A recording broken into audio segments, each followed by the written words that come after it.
देखो छात्रों, प्रिय अध्यापकों, आज हम नवीं कविता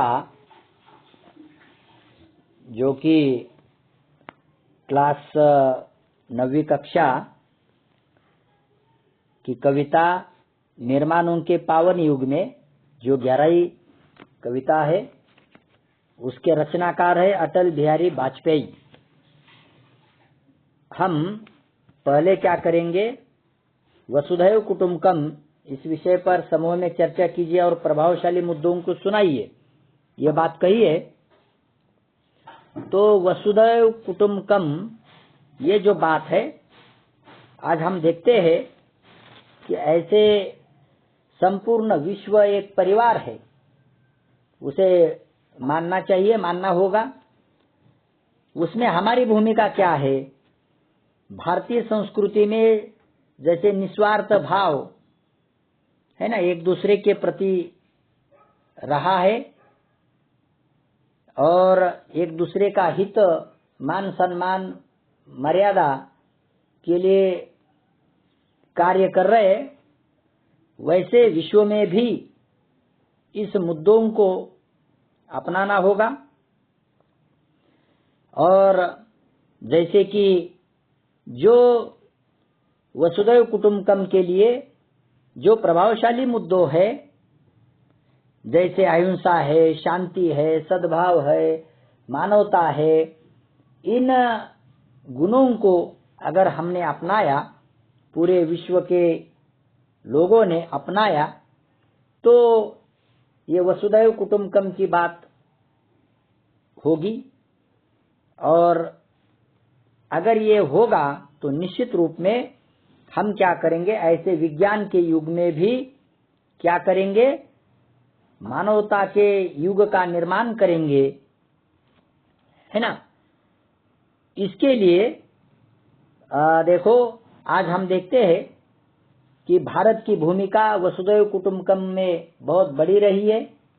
जैसे कि वर्धमान महावीर और गौतम बुद्ध जो धर्म पुरुष थे, उन्होंने यानी कि अपना विशाल साम्राज्य छोड़कर, है ना, भिक्षु का स्वरूप धारण किया और, है ना, विश्व में घर घर घूम कर, है ना, लोगों में एक संदेश दिया कि विश्वची माझे घर, यानी विश्व वसुधैव कुटुंबकम, ऐसी बात कही। और मानवता और सद्भाव और शांति के लिए, लोगों का कष्ट दूर करने के लिए उन्होंने अपने प्रयास किए। तो वैसे भारत हमेशा इस बात को आगे ले जाने की कोशिश कर रहा है, करता आया है। जैसे सामाजिक व्यवस्था हो, शिक्षा की व्यवस्था हो, पारिवारिक भावना को बनाए रखना हो, है ना, एक भारत श्रेष्ठ भारत की जो बात और जो करता है, वो वसुधैव कुटुंबकम में ही भारत की पहचान रही है, एक श्रेष्ठ पहचान रही है। क्योंकि भारतीय संस्कृति और इस संस्कृति के अनुसार संस्कार की बात जो भारत ने विश्व के लिए कही है ना, जैसे कि सत्यमेव जयते हो, अहिंसा परमो धर्म हो, पराई पीड़ा जानना हो, जन सेवा यही ईश सेवा हो, ऐसे सभी बातों से, जैसे सर्वपंथ समभाव की बात हो, तो ये सब बातें अगर वसुधैव कुटुंबकम में आएगी तो निश्चित रूप में देखो, विश्व एक परिवार बनेगा। अटल बिहारी वाजपेयी की ये जो बात है, ये कवि का संदेश है, ये देखो जगत कल्याण और जगत उत्थान की जो बात उन्होंने कही है, वो सचमुच सार्थक होगी। हम देखते हैं अटल बिहारी वाजपेयी जी का परिचय। अब अटल बिहारी वाजपेयी जी का हम परिचय देख रहे हैं। उनका जन्म 25 दिसंबर 1924 मध्य प्रदेश में हुआ। अटल बिहारी वाजपेयी जी भारत के पूर्व प्रधानमंत्री बने थे। देखो, अटल बिहारी वाजपेयी जी एक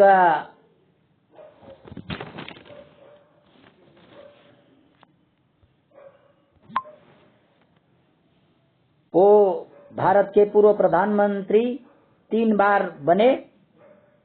एक कवि, पत्रकार और प्रखर वक्ता भी थे। आपकी रचनाएं जीवन की जिजीविषा, राष्ट्र प्रेम और ओज से परिपूर्ण है।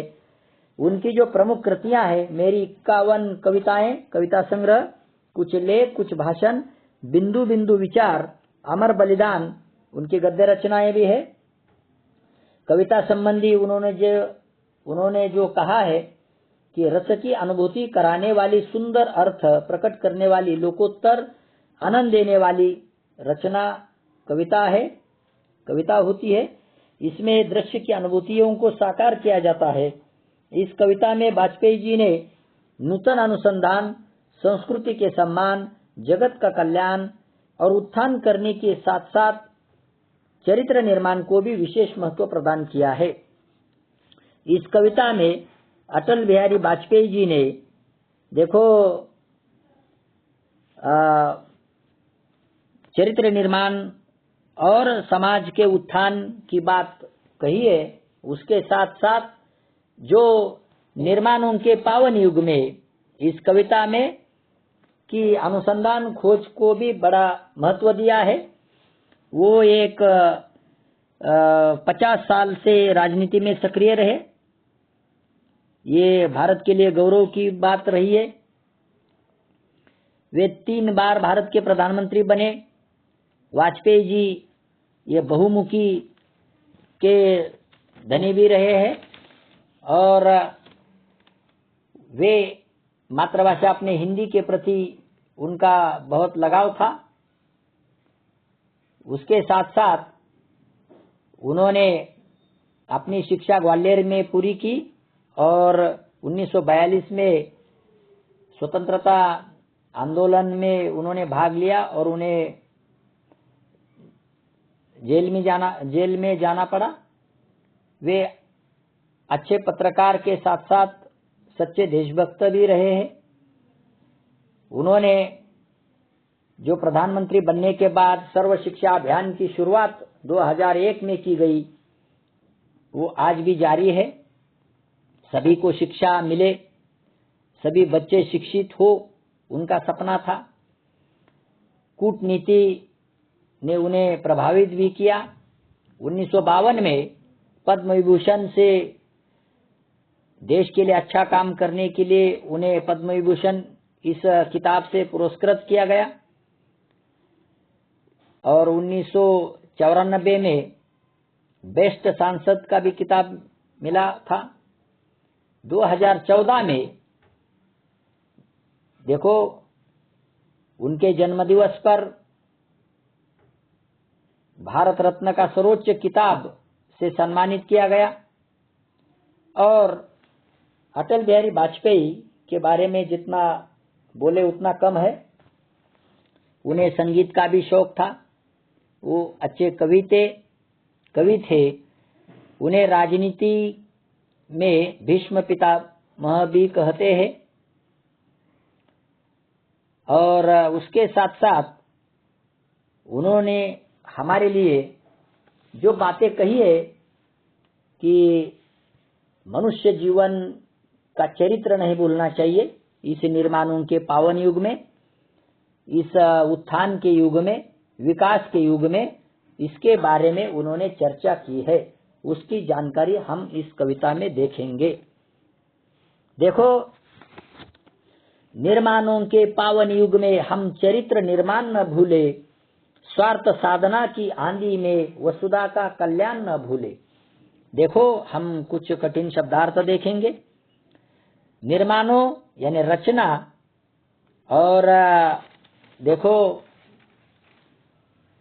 युग यानी कालमान, चरित्र यानी आचरण, और स्वार्थ साधना यानी अपना मतलब सिद्ध करने की क्रिया, वसुधा यानी पृथ्वी, आंधी यानी तूफान, और कल्याण यानी भलाई।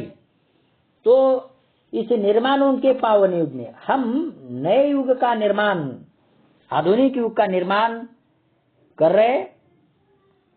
पावन युग निर्माण होने की बात चल रही है। ऐसे में हमारा चरित्र निर्माण न भूले। जो व्यक्ति का चरित्र की क्या बात है ना। जो व्यक्ति, जिस देश के व्यक्ति चरित्रवान होते हैं, शिक्षित होते हैं और अपना स्वार्थ की बात भूलकर, है ना, स्वार्थ साधना की आंधी को भूलकर, स्वार्थ साधना, है ना, के तूफान को भूलकर, है ना, अपने ही स्वार्थ को भूलकर जो पृथ्वी का कल्याण करता है, जो पृथ्वी यानी कि जो भूमि की कल्याण की, भलाई की बात सोचता है, वही व्यक्ति, है ना, अपने जीवन में चरित्रवान बनता है। लोग उसकी वाहवाह करते हैं, है ना, कि उन्होंने समाज की भलाई के लिए काम किया, उन्होंने भूमि के भलाई के लिए काम किया, उन्होंने विश्व के भलाई के लिए काम किया। जैसे हम महात्मा गांधी जी का उदाहरण लेंगे, उन्होंने जो, है ना, स्वतंत्रता पाने के लिए जो उन्होंने तत्व को अपनाया, सत्य, प्रेम और अहिंसा, वो तत्व आज भी विश्व के लिए मायने रखते हैं। तो जो उन्होंने अपना भारत का चरित्र विश्व में निर्माण किया, सत्य, प्रेम और अहिंसा का, वो आज भी विश्व अपना रहा है। तो ये जो बात है, ऐसे निर्माणों के पावन में एक नई बात हम सोच रहे हैं। ये युग बहुत पवित्र है और ऐसे निर्माणों के साथ साथ चरित्र निर्माण भी जरूरी है। इसे हमें ध्यान रखना होगा और हमें सिद्ध करना होगा कि अपने हित साधना करते करते हमें संसार के कल्याण यानी भलाई की बात नहीं भूलनी चाहिए, है ना। दुनिया की भलाई, हमारी भलाई, देश की भलाई को किसमें भलाई है ये जानना चाहिए और आगे बढ़ना चाहिए। आगे देखिए, माना अगम अगाध सिंधु है, संघर्षों का पार नहीं है, किंतु डूबना मंझधारों में साहस को स्वीकार नहीं है। देखो इसके जो कठिन शब्दार्थ है देखेंगे। अगम यानी अपार, अगाध यानी अताह, भरपूर, ज्यादा, सिंधु यानी समुद्र, सागर, संघर्ष यानी परिस्थितियों में से भी आगे बढ़ने का प्रयास, और देखो मंझधारों यानी जो लहरों के बीचों बीच, साहस यानी हिम्मत। तो ये जो बात उन्होंने कही है, कवि कहते हैं, जो वाजपेयी जी है, ये सच है कि समुद्र अपार है, अथांग है, विशाल है, और ऐसे अथाह सागर में जो संघर्षों का भी आर पार नहीं है, साहसी व्यक्ति को अपना संघर्ष जो मंझधार है यानी कि लहरों के बीचों बीच नहीं रोकना चाहिए, नहीं छोड़ देना चाहिए, क्योंकि ऐसे जटिल यानी पेचीदा, है ना, साहस को स्वीकार नहीं है जो हम साहस कर रहे। कौन सा साहस? कि ऐसे विशाल सागर में, है ना, ऐसे विशाल सागर में जाने का जो हम साहस कर रहे, है ना, हमने जो बात सोची है कि हमें जीवन जीने के लिए, अच्छा जीवन जीने के लिए जो संघर्ष हम कर रहे, उसमें साहस की जरूरत है, धैर्य की जरूरत है। वैसे वो कवि ने यहाँ समुद्रों का, संघर्षों का उदाहरण दिया है।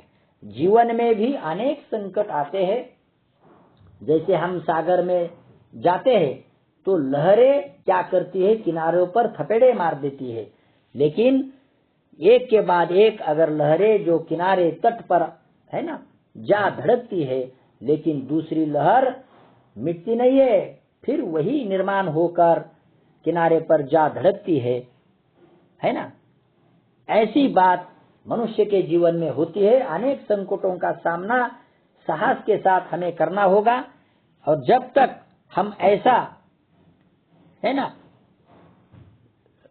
संकटों का सामना करेंगे तो वही व्यक्ति अपने जीवन में आगे जाएगा, है ना, किनारे तक उसकी नैया जाएगी। आगे देखिए, जटिल समस्या सुलझाने को नूतन अनुसंधान न भूले। देखो, यानी कि पेचीदा अगर मामला है, जटिल समस्या है, कठिन बात है, तो उसको सुलझाने के लिए जो हम नया निर्माण कर रहे हैं, जो नूतन अभ्यास कर रहे हैं, जो खोज कर रहे हैं, जांच पड़ताल कर रहे हैं, उसे हम नहीं भूले। क्योंकि हम नया निर्माण करने के लिए जो पिछली बात है, पुरानी बात है, पुरानी संस्कृति है, उसको न डुबाए, उसको नष्ट न करे, ताकि हम नया निर्माण कर रहे।